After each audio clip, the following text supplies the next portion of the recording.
அன்பு தமிழ் நெஞ்சங்களுக்கு ஆஸ்ட்ரோ தமிழ் மகளின் இனிய வணக்கங்கள். இன்றைய பதிவில் மிதுன ராசியில் பிறந்த நண்பர்களே, கர்மஸ்தானத்தில் மாபெரும் யோகம், யாராலும் தடுக்க முடியாத ஒரு யோகம் நிச்சயமாக கிடைக்கப் போகுது. மிதுன ராசியில் பிறந்த உங்களுக்கு கர்மகாரகன் என்று சொல்லப்படக்கூடிய சனி பகவான் கர்மஸ்தானத்தில் வக்ரம் அடைவதால் கர்மம் காணாமல் போகப் போகிறது. இன்றைய பதிவில் மிதுன ராசியில் பிறந்த உங்களுக்கு சனி பகவானுடைய வக்ர பயிற்சியால் கிடைக்கப் போகின்ற பலன்கள் குறித்து தான் பார்க்க போகிறோம். பதிவினை முழுமையாக பாருங்கள். பதிவு பிடிச்சிருந்தால் லைக் பண்ணி கமெண்ட் பண்ணி மற்ற நண்பர்கள் உறவினர்கள் பயன்பெற அவங்களுக்கும் ஷேர் பண்ண மறந்துடாதீங்க. இதுவரை நம்முடைய ஆஸ்ட்ரோ தமிழ் மகள் சேனலை சப்ஸ்கிரைப் பண்ணாத நண்பர்கள் சப்ஸ்கிரைப் பண்ணி கூடவே தெரிகிற பெல்லைக்கான கிளிக் பண்ணி ஆல் ஆப்ஷன்ஸும் செலக்ட் பண்ணி வச்சுக்கோங்க. ஏற்கனவே மிதுன ராசியில் பிறந்த நண்பர்களுக்காக குரு பயிற்சி பலன்கள் மற்றும் ராகு கேது பயிற்சி பலன்கள் பதிவு செஞ்சாச்சு. பதிவினை பார்க்காதவங்க டிஸ்கிரிப்ஷனில் லிங்க் இருக்குது, போய் பார்த்து பயனடைஞ்சுக்கிடலாம். சேனலை விசிட் பண்ணியும் நீங்கள் இந்த பதிவுகளை பார்த்து பயனடைஞ்சுக்கிடலாம். மிதுன ராசியில் பிறந்த நண்பர்களே, உங்கள் ராசிக்கு எப்போவுமே சனி பகவான் யோகக்காரகன் தாங்க. ஏன்னா உங்கள் மிதுன ராசிக்கு 9ஆம் வீடான கும்பராசிக்கு அதிபதியே சனி பகவான் தான். 10ஆம் வீட்டில் மீன ராசியில் அமர்ந்திருக்காரு. 10ல் சனி. அப்போ வேலை தொழில் விஷயத்தில் கடினமாக உழைக்க வேண்டி இருந்திருக்கும். அப்படிப்பட்ட ஒரு சூழலுக்கு மிதுன ராசியில் பிறந்தவங்க தள்ளப்பட்டிருப்பீங்க. கடனுக்காக அல்லது வேறு ஒரு காரணத்திற்காக வேலை தொழிலில் கடினமான உழைப்பினை போட வேண்டிய சூழல் உருவாகி இருக்குங்க. ஒர்க்லோடு அதிகமாக இருக்கும். இது இப்படி இருந்தாலும் நிச்சயமாக இந்த வக்ரத்தின் மூலமாக மாபெரும் நல்ல விஷயம் உங்களுக்கு நடக்க போகுதுங்க. நீங்கள் உழைத்த உழைப்புக்கு ஊதியம், பட்ட கஷ்டத்துக்கு பலனும் கிடைக்க போகுதுங்க. அதனை கொடுக்க போவது குரு பகவான். உங்கள் ஜென்மஸ்தானத்தில் ஜென்ம ராசியில் இருக்கக்கூடிய குரு பகவான். அதனால் உங்களுக்கு தெய்வங்களுடைய அருளை அள்ளி கொடுக்க போகிறார். இதில் மிக முக்கியமாக பார்த்தோம்னா, இந்த ஜூலை 13ஆம் தேதியில் இருந்து நவம்பர் 28ஆம் தேதி வரை சனி பகவான் வக்ரம் அடைகிறாருங்க. வக்ரம்னா என்ன அப்படின்னு கேட்டிங்கன்னா, ஒரு கிரகமானது பின்னோக்கி நகரும் நிலைங்க, அதுதான் வக்ரம். அப்படி ஒரு சுப கிரகம், குரு மாதிரியான ஒரு சுப கிரகம் வக்ரம் அடைந்தால் அதால் நன்மை செய்ய முடியாதுங்க. அதுவே ஒரு அசுப கிரகம் சனி பகவான் வக்ரம் அடைந்தால் கெட்ட பலன் செய்ய முடியாது. அப்படி கெட்ட பலன் செய்யலைன்னாலே அது நமக்கு நல்லது தானே. அதாவது எந்த விஷயத்தில் கெட்டது நடந்ததோ, எந்த விஷயத்தில் கஷ்டப்பட்டீங்களோ, இப்போ அங்கெல்லாம் நல்லது நடக்க போகுதுங்க. அப்போ மிதுன ராசிக்கு 10ஆம் வீட்டில் சனி பகவான் அமர்ந்திருக்காரு.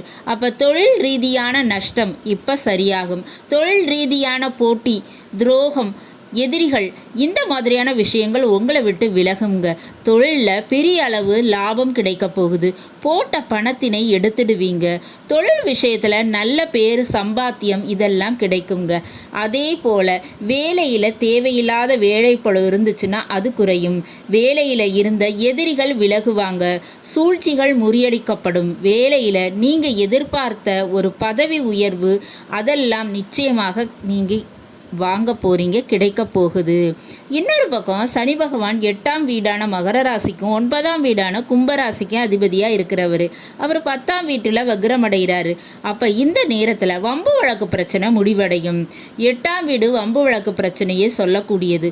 மறைமுக பிரச்சனையில் இருந்து இது நாள் வரை நீங்கள் அனுபவிச்சுக்கிட்டு இருந்த தொந்தரவு அது நீங்கிடும். மறைமுக எதிரி பிரச்சனை இனி இருக்காது. ஏவல், பில்லி, சூனியம், இப்படி எதிரிகள், தாந்திரீக பிரச்சனைகள் இனி இருக்காதுங்க. படிப்படியாக குறையும். இந்த விஷயத்திலிருந்து நீங்கள் தப்பிப்பீங்க. 9ஆம் வீடு அப்படின்றது தந்தை ஸ்தானம்ங்க. அப்போ தந்தைக்கிட்ட இருந்து நீங்கள் பெற வேண்டிய விஷயம், அதுக்காக போராடி போராடி பார்த்துருப்பீங்க. இப்போ அது சாதாரணமாகவே கிடைக்குங்க. அதே போல் 9ஆம் வீடு உங்களை விட பதவி, அதிகாரம், இதில் உயரத்தில் இருக்கவங்களை குறிக்கக்கூடிய ஒரு வீடு. அப்போ அவங்கக்கிட்ட கெஞ்சி கெஞ்சி கேட்ட விஷயம் இப்போ தானாக கிடைக்க போகுதுங்க. அடுத்தபடியாக சனி பகவானுக்குரிய பார்வை பலன்கள் மாறும். 3, 7, 10 இதுதாங்க சனி பகவானுக்குரிய பார்வை.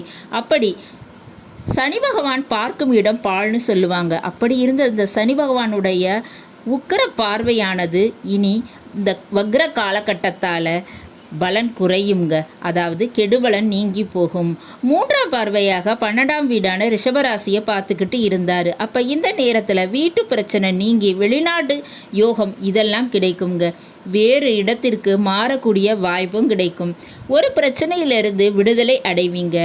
7ஆம் பார்வையாக கன்னிராசியை பார்க்குறாரு. உங்களுக்கு அது 4ஆம் வீடு. அப்போ படிப்பில் இருந்த தடை நீங்குங்க. படிப்பு விஷயத்தில் இருந்த மன அழுத்தமானது நீங்கிடும். வயிறு சம்பந்தப்பட்ட கோளாறு பிரச்சனை தீர்ந்து போயிடுங்க. 10ஆம் பார்வையாக தனுசு ராசியை பார்க்குறாரு. உங்களுக்கு 7ஆம் வீடு. அப்போ 3 விஷயத்தில் நல்லதுங்க. அதாவது உறவுகள், நட்பு, வாழ்க்கை துணை, இந்த 3 பேரால் இருந்த மன அழுத்தம் நீங்கி இந்த 3 பேராலையும் நன்மைகள் கிடைக்கும். 3 பேரும் உங்களுக்கு நிச்சயமாக உதவி செய்வாங்க. உதவி கிடைக்கும். இதெல்லாம் தாண்டி உங்கள் ராசியில் இப்போ குரு பகவான் இருக்கார். அப்போ தெய்வ அருள் பரிபூரணமாக பெறுவீங்க. தெய்வத்தினுடைய அனுகிரகத்தால் உங்களுக்கு வண்டி வாகனம் வாங்கக்கூடிய வாய்ப்பு, வீட்டு பிரச்சனை தீர்ந்து வீட்டில் சுபகாரியங்கள் நடப்பது, ஒரு கிரக பிரவேசம், குழந்தைகள் உடைய வரவு, இப்படிப்பட்ட விஷயங்கள் நடக்குங்க. 10ஆம் வீட்டில் சனி பகவான் இருப்பதால் முன்னோருக்கு செய்ய வேண்டிய திதி தர்ப்பணம் போன்ற விஷயத்தை செய்யுங்க. வீட்டில் பெரியவங்களுக்கு செய்ய வேண்டிய உடல்நல சம்பந்தப்பட்ட மருத்துவ சிகிச்சை, மருத்துவ உதவி இவற்றை தவறாமல் செய்யுங்க. சனிக்கிழமைகளில் காலபைரவருடைய வழிபாடு செய்யுங்க. பெரிய அளவு நன்மையை உங்களுக்கு தரும். அதுவும் பன்னீர் திராட்சை மாலை சாற்றி வழிபாடு செய்யும் போது நிச்சயமாக நல்லது எல்லாமே கிடைக்குங்க. நல்லது நண்பர்களே, இன்றைய பதிவு உங்களுக்கு பிடிச்சிருக்குன்னு நினைக்கிறேன். பிடிச்சிருந்தால் லைக் பண்ணி கமெண்ட் பண்ணி மற்ற நண்பர்கள் உறவினர்கள் பயன்பெற அவங்களுக்கும் ஷேர் பண்ண மறந்துடாதீங்க. இதுவரை நம்முடைய ஆஸ்ட்ரோ தமிழ் மகள் சேனலை சப்ஸ்கிரைப் பண்ணாத நண்பர்கள் சப்ஸ்கிரைப் பண்ணி கூடவே தெரிகிற பெல் ஐக்கானை கிளிக் பண்ணி ஆல் ஆப்ஷன்ஸும் செலக்ட் பண்ணி வச்சுக்கோங்க. மீண்டும் நல்லதொரு வாய்ப்பினில் உங்கள் அனைவரையும் சந்திக்கிறேன். அதுவரை ஆஸ்ட்ரோ தமிழ் மகளின் அன்பு கலந்த வணக்கங்கள். நன்றி.